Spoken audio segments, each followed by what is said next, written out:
It's been a tragic week for all of us after hearing the news of the air show that took the lives of Lynn, Terry, their crew, and the pilot of the P-63. An untimely end. Men trying to operate electrical equipment.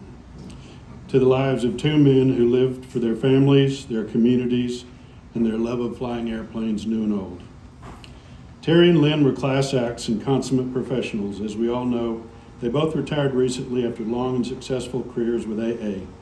Both check airmen, and both chose to return to the line to enjoy their last few years before retirement. I actually met Terry when I was a senior in college in the aviation program at Southeastern Oklahoma State. I transferred from Baylor my junior year, and Terry was just out of the Army when I met him. I think he had come to Southeastern to complete his civilian ratings and finish his degree. We hit it off right away and had many fun times together that year. I remember one night we decided to go down to the Red River. Didn't go very well. We ended up sitting in a field somewhere in the back of his pickup truck that had broken down, waiting for a ride home, finishing what was left of a keg of beer and watching the sun come up. Terry actually helped me get my first professional flying job. He had an unusual job after we graduated. He was flying for a funeral home at the time from Ada, Oklahoma. His job was to fly around the state of Texas, pick up his cargo, and bring it back to Ada. On one of his trips, he stopped in Burnett, Texas, just west of Austin, and the owner came out and asked him if he knew anybody that wanted to be a flight instructor. He knew that I was just finishing mine up, so he said he did. He called me, and shortly I was on the road south with my brand new flight instructor and instructor ratings in my pocket. A few weeks after I arrived in Burnett, Terry called and said he would be passing through and wanted to have lunch. After he landed and taxied in, I drove over to pick him up. I noticed the right seat and back seats had been removed from the Piper he was flying, and it was now occupied by one of his funeral home customers. I was a little stunned and asked if he was going to leave him there. He said, "Sure, he's not going anywhere. Let's go eat barbecue." In December, Bill and I took over December 2006, Bill and I took over the 777 fleet. Terry had been a check airman on the fleet for a number of years at the time. With Bill and I new to the fleet and new to the airplane, we really relied on the senior check airman to help us get situated. Terry was one of those leaders on the fleet we leaned on. He was always ready to help, but he never cut us any slack where running the fleet was concerned, and always did his best to be a thorn in our sides from the back row at stand meetings. Years later, I was at home and received a phone call from IOC, or SOC as most of you knew it, from the manager on duty that night. They said they had a 777 on their way to Narita that was diverting to Shemya with an aft cargo fire indication. I pulled up the crew and Terry was the captain, which helped me relax a bit. Bart Roberts and I joined a SATCOM call with Terry, the dispatcher, and MOD after they landed in Shemya. Terry told us about the approach and landing. One thing they found out after they got the ATIS was that half the runway was closed. Not the length, the width. They had been conducting maintenance on half the runway, barriers still down the middle of the runway. Terry and crew did a hell of a job safely landing the 777 in Shemya at night. Fortunately, there was no fire, only a false indication. On a side note, they ended up flying out back to Anchorage. They flew the airplane back to DFW, got another cargo fire indication over Wichita Falls, diverted there, and said they were done with the airplane. That was Terry. Laid back but professional, always prepared, and always in control. I knew Lynn as well for a long time. He and I were about the same seniority number.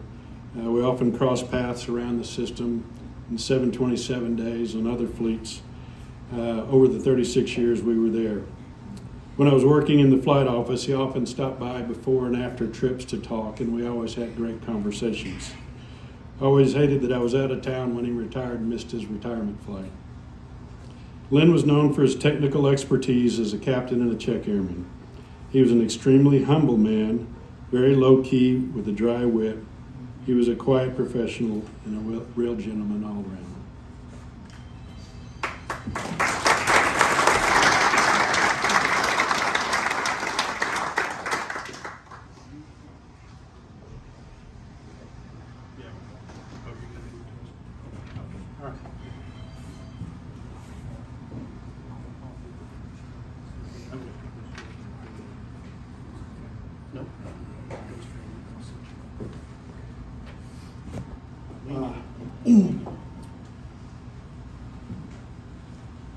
As we all know, Terry and Lynn were special people. Both gentlemen had the right stuff that allowed them to do what they did throughout their professional aviation careers. As a person who knew Terry for 30 years, I have a few kind words and stories to share with all of you about our dear friend and colleague. I first met Terry in 1992 when he and his wife Karen were building their new dream home in my new neighborhood in Keller, Texas. Early during the construction of their home, Terry invited me over to their lot to take a tour of the new home's completed full basement. And I did say in Texas. And went on for quite some time explaining to me how it was engineered for success. A little closer? Sorry, guys. To say the least, that was very impressive and quite the feat. A couple of years later, he would give me my rating ride on the Fokker 100. He could have been more professional in providing an enjoyable check ride experience. About 12 years after that, I joined Terry on the 777 as the fleet training manager, where he had been a long-time check airman.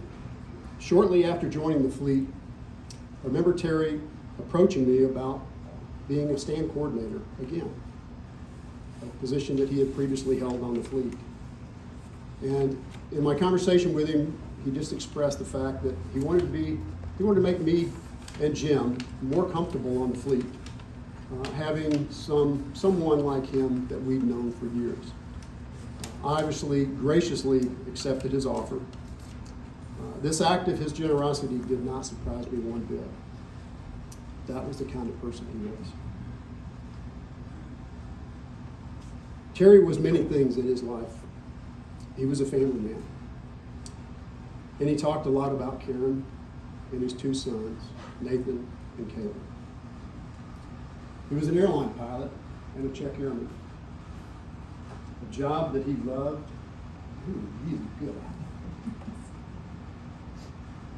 And he was a man of many talents, as I know Karen can attest to, including the skill set to rebuild a pit special, which took a very long time. I'm sorry, Terry. Please forgive me, I had to go there. In his defense, though, taking so long to complete the job, I believe he planned for that because it was such a labor of love for him. He had a reputation among his peers as an outstanding pilot, truly a gifted and talented aviator. If it had wings or a rotor, he could fly. His check airman career included the F-100, the Boeing 777, and he also served as an FAA designee and standards coordinator. Not too bad for an Army rotor head. Sorry, Terry. I had to go there too. He was a great leader, instructor, and evaluator, and fortunately for American Airlines, he was responsible for training literally thousands of pilots over the years. I have many fond memories of the times I spent with Terry. I always enjoyed his company. He had a contagious personality, as we all know. He lit up a room with his presence, and he made everyone that spoke to him smile and laugh. After he had returned to the 777 line flying, I remember randomly one day deciding I needed to send him a text. And I simply sent him a text and said, "We on this fleet miss you. We really miss your storytelling," because he could really tell a story like no other. And we also miss your sense of humor. I had the pleasure of meeting Captain Lynn Root back in 2019 when he was a 320 check airman. Shortly after that, he left the check airman position to go and qualify on the B-17, and he finished his career as a line captain on the 787. In reaching out to several of his colleagues over the last few days, he had a great reputation amongst his peers. Before we do a toast for Terry and Lynn, I'm going to read the aviator's farewell. When you look upon the skies, know that I am there. I am there with my wings, held firmly, soaring, feeling the air move over me, lifting me up, holding me forever in my sweet, sacred place. You see, the sky has always been my home. Know that I have peace leaving this earth, doing something I love.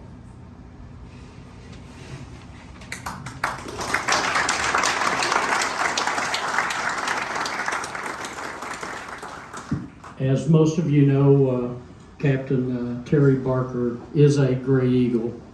Today we are posthumously, and I can't pronounce that word very well, presenting to Captain Lynn Root and his wife, Angela Root, a lifetime membership in the Gray Eagles.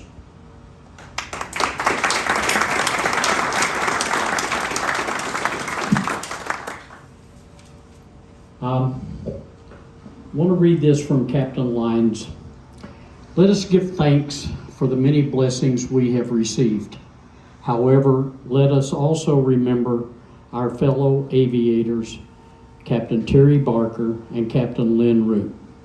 We knew them, they lived, they felt, they were as vibrant, as energetic, and as immortal as you and I.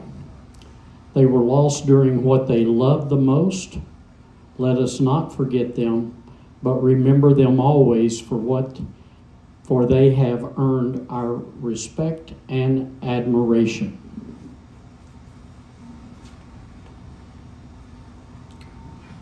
In just a few seconds, we're going to raise a glass to these two great American airline pilots. And then at the end of that toast, we're going to do what I think Captain Barker would want us to do. We're going to eat, we're going to drink, and we're going to get on with our lives. And I know that's what they wanted.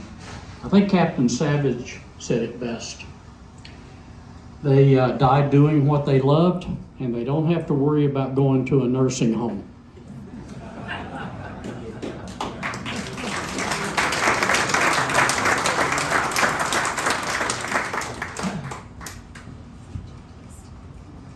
At this time, please rise with your glass in hand. And I would like for you to face the direction I am facing, to the west.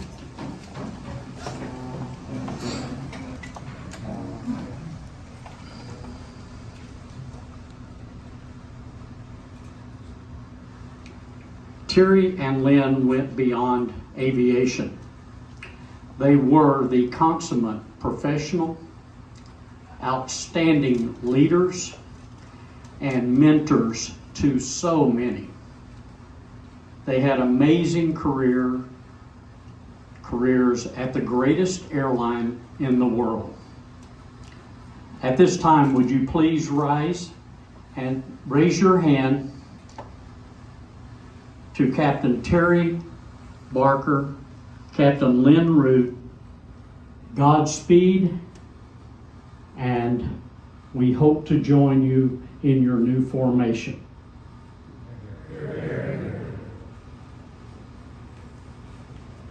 Okay, the buffet is open.